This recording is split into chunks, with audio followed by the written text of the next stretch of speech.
budget. Can you include me in this? Or, you know, what you're offering them is whatever audience you have, and they're leveraging your audience against what their brand is if it fits the needs. And again, start small. You know, nobody jumps out and all of a sudden you're here. It's the baby steps, the next step, and the next step, and the next step. So that's one of the things that I would suggest in terms of funding. Okay. I wanted to piggyback off of what the Queen was just stating. Feedback is super important when you are, you know, a creative and doing a project. But I want to kind of echo something that David said earlier. You want to have pride in everything that you do, right? So not only pride, but pride stands for perseverance, being able to persevere, resilience within this integrity. Determination, and above all, excellence in everything that you do. So having pride in your project and everything that you do, receiving feedback, improving upon yourself each and every time that you do an iteration. That's kind of like going through the whole engineering design process and everything. Just understanding that there is something that you are creating, and then receiving that, because everyone in here, from what I'm seeing, got a smartphone, you know, and they get it 99.9% right. And then every so often you get this thing called an update. Mm-hmm. That's based on the feedback that they receive from you, the consumer, because what they do is they give you the product and it does what it says it's supposed to do. And then they work out the bugs, right? And that's based off of the consumer who's actually using the actual product. So when you're coming up with an idea, that's the exact same thing that you're doing and going through that particular process. Right? And then the last piece that I wanted to reiterate is strategic partnerships. Strategic partnerships will help you elevate your brand and help another brand to be able to do that. So whatever creative project that you are coming up with, there is a strategic partner that you can be able to build an alliance with, to be able to not only fund your project, but also to be able to further your project, because they may have some type of market share that you could be able to tap into, and then actually gain market share, you know, within that particular space as well. All right. Yeah. So I'm piggybacking on a whole bunch of people here, but the underlying thing in making a comic book, people, is to make money, right? It's definitely to get your comic book out there, to get the ideas out there. But what do people do when they want to make money? They talk to other people of how the product can make money. So when I made my film, I didn't say, oh, I'm going to make a movie with a lot of black people, and that's it. No, I said, if we spend this amount of money and we get the show here, it's going to make this amount of money. So you share that to people with money. That's called a business plan, right? So how we all mention everything except the main thing. So I write PowerPoints, business plans, pitch decks, proposals for my movies, and I started doing that for my comic books. And there are people that will see the business opportunity of investing into your comic book and becoming the executive producer of your said comic book, because it will turn a profit. Now that may not happen because it's a hard market out here, but you can still do it to raise money and have people, you know, this is how much each one is going to cost. And I did it. I had a whole company fund a comic book that I did for them. So in Florida. So yes, you can do it. Write a business plan. It isn't hard, and it was around before Kickstarter. So yes. Oh my God. No comment. How can Afrofuturism and technology shape the future of Black storytelling? What groundbreaking projects or concepts within this space are you most excited about? There's not to be your own work. Be somebody else's work you're excited about, but you're excited in this space that you want everybody to kind of pay attention to. You can make this a brief answer. There's no such thing. Yes. Anybody like it? I mean, there's a number of projects that I like. You know, shout out to the two brothers here in the front who has the graphical history of hip hop. So I'm excited about that project. I'm just a witness to that. Yes, Tim Filter and Walter. Yes, you two. Please give them brothers a round of applause.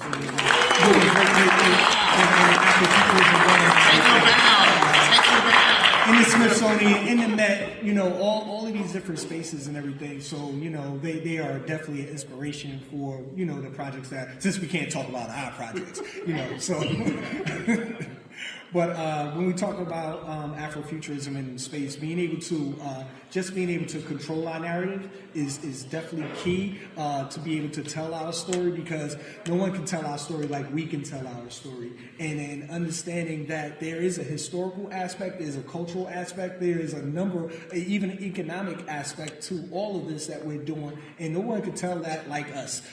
So, you know, just being able to be our original selves and own it, and being able to be within these spaces is something that I'm definitely super excited about. And then Jeff actually has the last Harlemite that I'm excited about as well. All of these projects that I'm hearing, right. David's going to be on network TV. Like that is big time. Like he jokes around a lot, but he's doing some really major things here. My man Roy Coupe, he might not be in here, but he's on Cartoon Network, with Nanu. So, I mean, and that was my table mate. We went to every convention. We did every convention together, and he's doing, he has his project on Cartoon Network. So, I mean, I'm excited about all these, but the last thing I've actually watched was Supercell, and I was excited about that.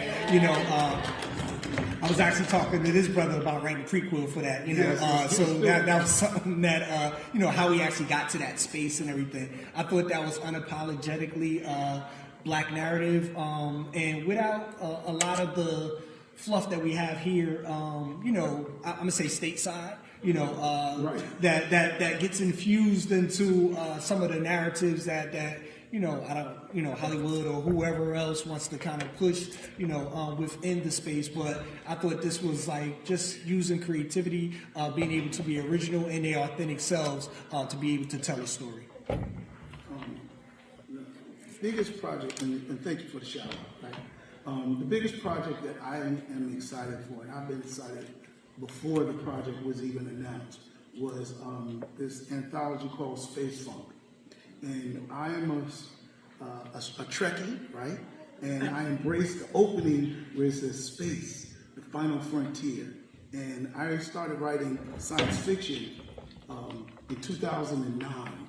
And when I wrote it, I was saying, everybody was writing black paranormal stories, black vampire, werewolf love stories, and stuff like that. And it was doing black Conan the Barbarian, African warriors. And I was like, that's not science fiction. Star Trek is, Star Wars is that. When are we going to get to outer space? And Space Funk is that. Black writers from around the world embracing space. I remember watching Star Wars and saying, the world is only 1% white. Why is the universe 90% white and we just got a little Lando Calrissian or somebody that's small? Where's the black planet that they come from? So for me, that's empowering, and I think it's a game changer for all of us, whether it's books, film, comics, or even video games. For them to put that out there, wish all those writers the best. Anybody else got one? I just want to say, not necessarily Afrofuturism, but I'm happy that we got some great black folks in House of Dragons. They're actually taking dragons. We're in that space that we're actually considered. There's been so many times throughout the years that we watch movies and we're like, so y'all got a whole future and not one black person is supposed to be in the future? Like, y'all just think we're going to sit behind our Cadillac spaceships and just keep it?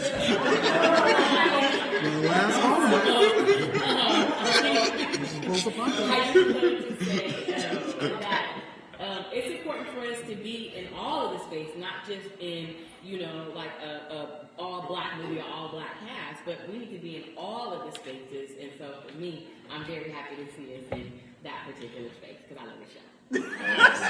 Oh my God, time to debate. I'll just hop in real quick and just say another vote for Supercell. It was definitely fired. I really enjoyed it. Really well done. Looking for more of that and just more stuff like that. But another thing too, I keep looking at this and I'm like, Afrofuturism, technology, shape the future.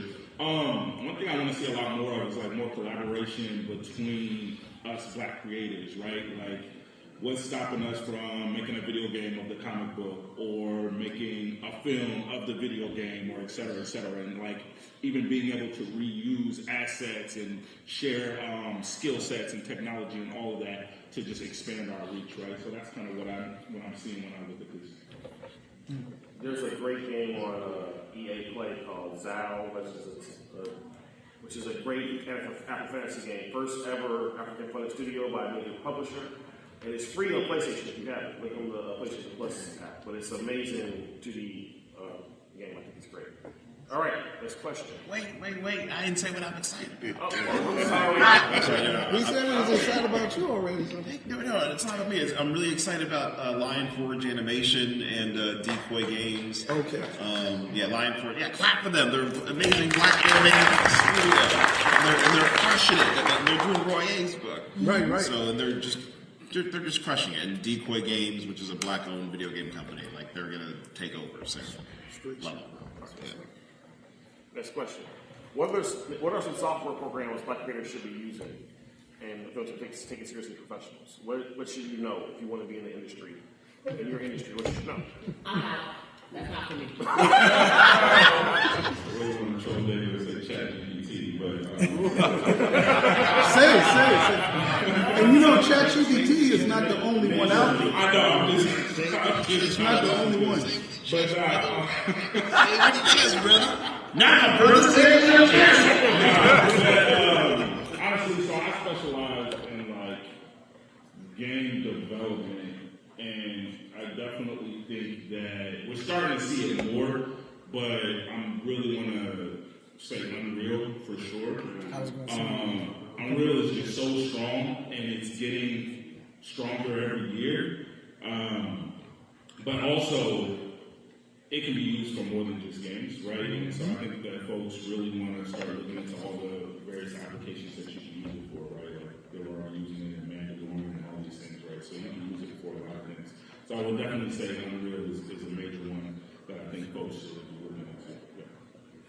Yeah. And I just want to echo that if we're talking about video games and visual and special effects, Unreal, Unity Engine will be another platform for animation going into, besides using Unreal once again in Unity, you can go into Toon Boom. Toon Boom is actually an excellent user-friendly platform for the phenomenal artists.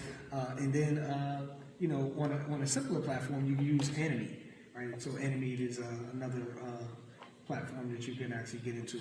But on that Google Suite, you could be able to, you do your script writing, you could do screenplays, all of that stuff in Google Suite, and make a lot of things happen, from the presentations and everything. But Canva has actually been my best friend. Canva has been my best friend for the last year and a half now. Just being able to create visuals, for the, from marketing to presentations and everything else in between. I'll jump in on one more thing real quick. There's a lot of different ones you can use for this. I'm going to say Trello because it's my favorite, but you can use whatever you want. You can do it Asana, Notion, whatever. But just really learning the strength of project management. Having worked with so many professionals on different levels, I can't stress that enough, even with students, etc. I don't care if you're working by yourself or you're working with like a team of 100. Having really solid project management workflow is like night and day. Allows you to do something, that maybe it used to take you 100 days and now you can do it in 10 because you actually have a strong process. So I would say really learning a project management tool really well and then learning like that flow and how to stick to it. Go ahead. I'm going to say I'm probably the oldest one on the panel here. I'm going to put a little senior rank and say, as a writer, there are tools that I've found online that are apps that help me develop my characters and develop my world building. I did not play Dungeons & Dragons, but Dungeons & Dragons formula of character development is amazing. So if any of you all writers out there, everything your character owns, from the belt to the hat that they wear, should be relative to who they are as a character. And role-playing games help you do that. Not only do they tell you it has a role, but it has a history.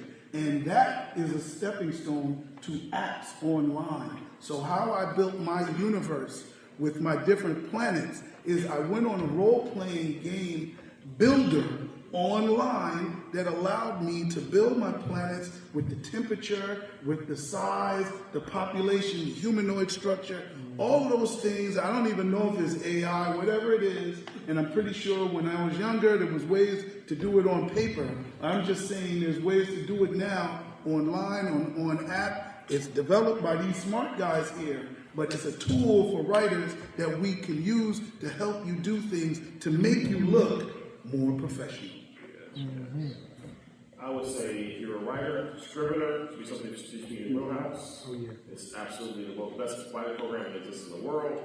If you're in game development, you should, Unity, I don't know what I was talking about, but you should know at least something about the 2D engines too. Because there's a bunch of 2D engines that no one uses that are actually easier. Construct is one of them, I think somebody should know, a game maker. And then in the film world, if you don't know the Adobe suite, you shouldn't play the game. Like, so anything in Adobe you should be familiar with. If you know how layers work, things like that, you should at least know what Adobe is. DaVinci Resolve is free. Download it, and it's a world-class, powerful editing program. Oh, last one. If you're a parent, if you're a parent, seriously, Roblox has a studio called Roblox Studio, and kids can build games in Roblox Studio for free and make money off of them. And Roblox is played by 60% of the kids in the country. 60% of all children in the United States play Roblox. And so your kid who plays Roblox all day between the ages of 5 and 12, if they took that time and actually learned how to make games in Roblox, they can make money off of them. Mm-hmm.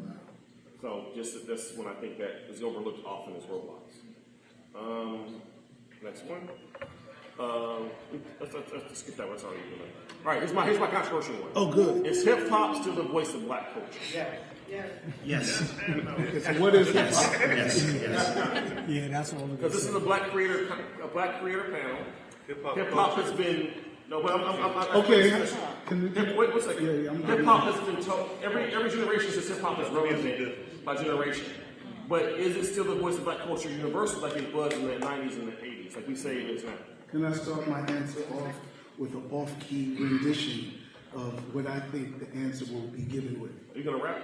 Ooh, 5 in the morning. How many of y'all heard of Tim's? How many of y'all heard of Afro beats? Yeah. That to me is replacing hip hop. And I say that because I predicted it when I went to Africa, okay, in Ghana, and I heard a radio station that was playing merengue, old school reggae, and old school R&B, back to back to back to back.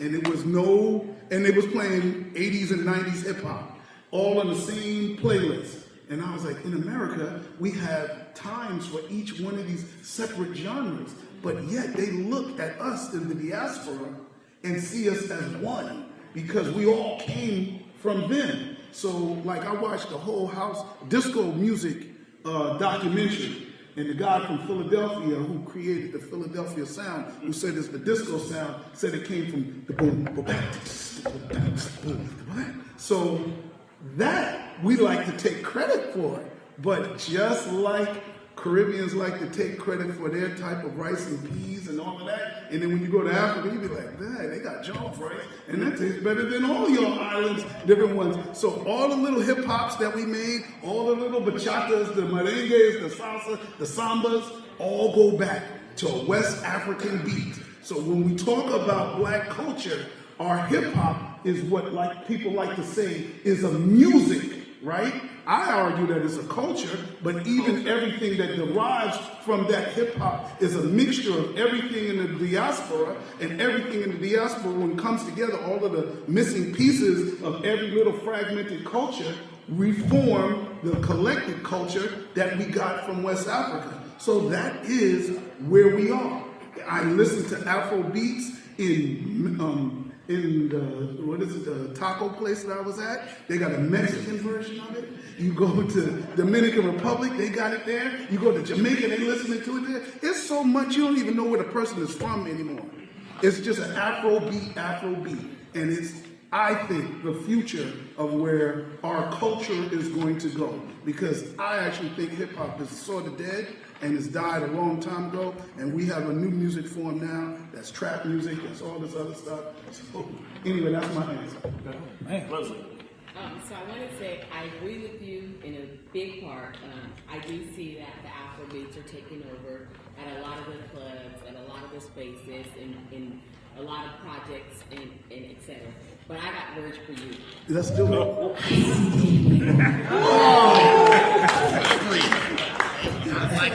when you see and hear a song like that is being played, not just around the country, but around the world repeatedly, it lets you know that hip hop culture still has a large presence in what we're doing and in the culture and moving. I'm not going to say it's the full voice of the culture, but it is a big part of it. I also want to say that in terms of it being a voice, it's still a lot of stuff that we have going on. Oh, one more thing to mention in terms of hip hop. So I'm not sure if anybody saw today, but Snoop did just carry the torch at the He crip walked through the whole thing. Nah, he did. I'm just saying. You know the crip walk is a South African tribal dance. Yeah. I'm joking because Hey, I'm alive.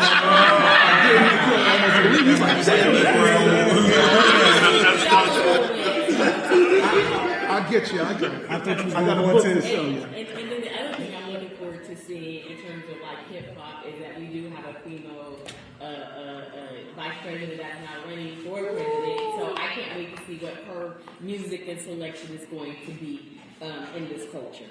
Somebody had to do the shout. It's going to be a Jamaican Bollywood. I got it quick. Because you guys have addressed hip hop relevant, but is it the voice of the culture? Yeah, I want to address this question. So I think this question is misdirecting, right? So this question is assuming that hip hop was the voice of black culture. I would say it's cool. You can find it. I would say that hip hop still a voice of black culture. So here's the thing that we do often is we make ourselves unilateral, which we are not. Right? There are so many ways that we exist as black people, right? Video games has and is still a voice of black culture. Dance, right? There's so many, like food, right? Like, you know what I mean? So there's so many things, and I agree with you too in the sense that hip hop is not just music, it's a culture, but it's a voice, right? And so Afrobeats taps into it. We forget about R&B. Like, I got a namesake back from HU. He do his R&B only. Them shows is always sold out. We already know R&B is us. So, like, we can't forget about all these other pieces of blackness and make it just hip-hop. You know what I mean? It's a voice. And is it still a voice? Yes. And do I like any of this new hip-hop? Barely. But, it ain't just about Jabari, right? You know what I'm saying? I work with youth. They slap to it. It's a whole lot of stuff out here that people are still rocking with. You know what I mean? So, is it still a voice? Yes. The voice? No. We have many voices. Yeah. Absolutely. All right.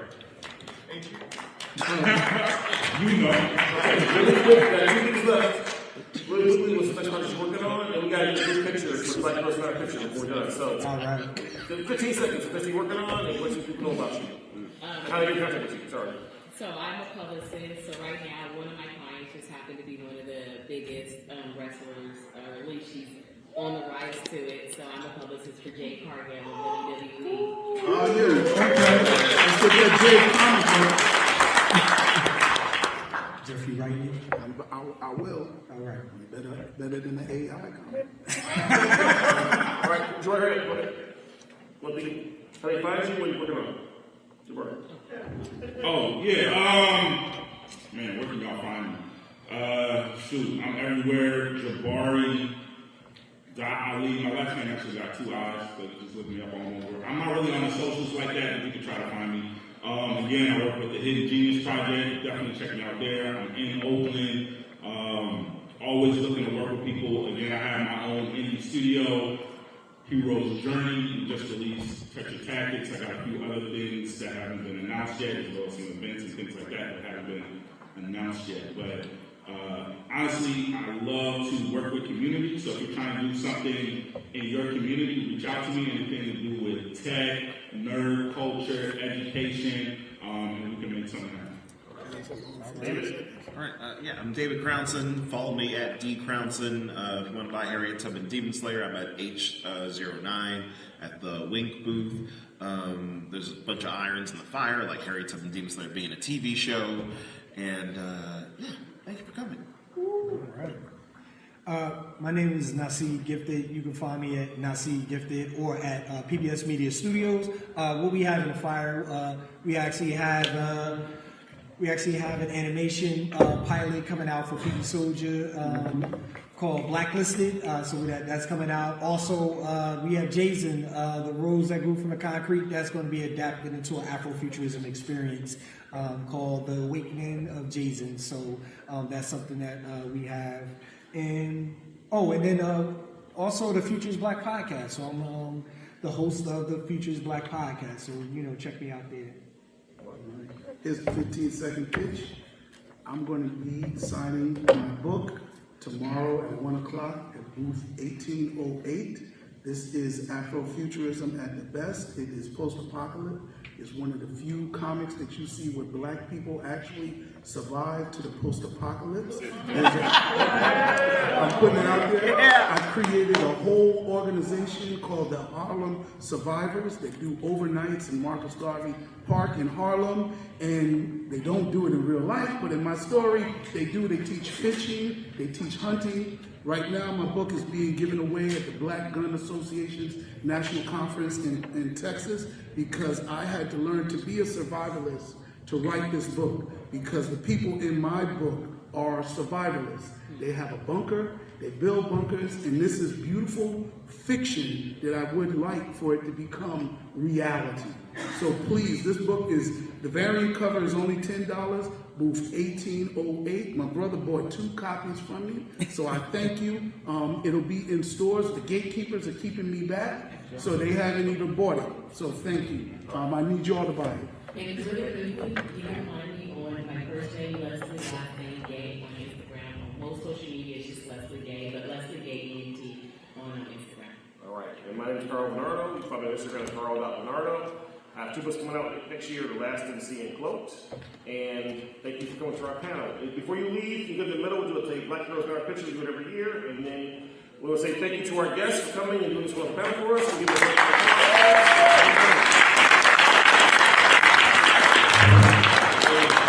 we'll take a picture quick and we'll be done. Let's go. It's great, guys. Let's go. She had that side. She was like, stop.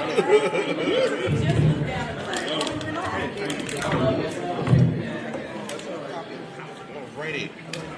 Let's take this picture.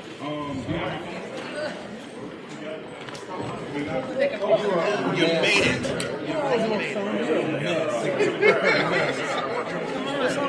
Man, how you doing, man? Yo, I saw you like, yeah, I got something to see. How you doing? I'm great, brother. I'm great.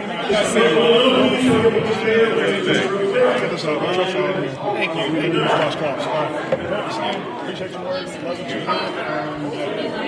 Production engineer and editors. Be able to do that. You on the socials. All right, stop. 1, 2, 3. Black Heroes Matter. Count 3. Black Heroes Matter. 1. You gotta get on the chair, brother. It's coming from that way. Stand up. Where's the longest hours? All right, ready?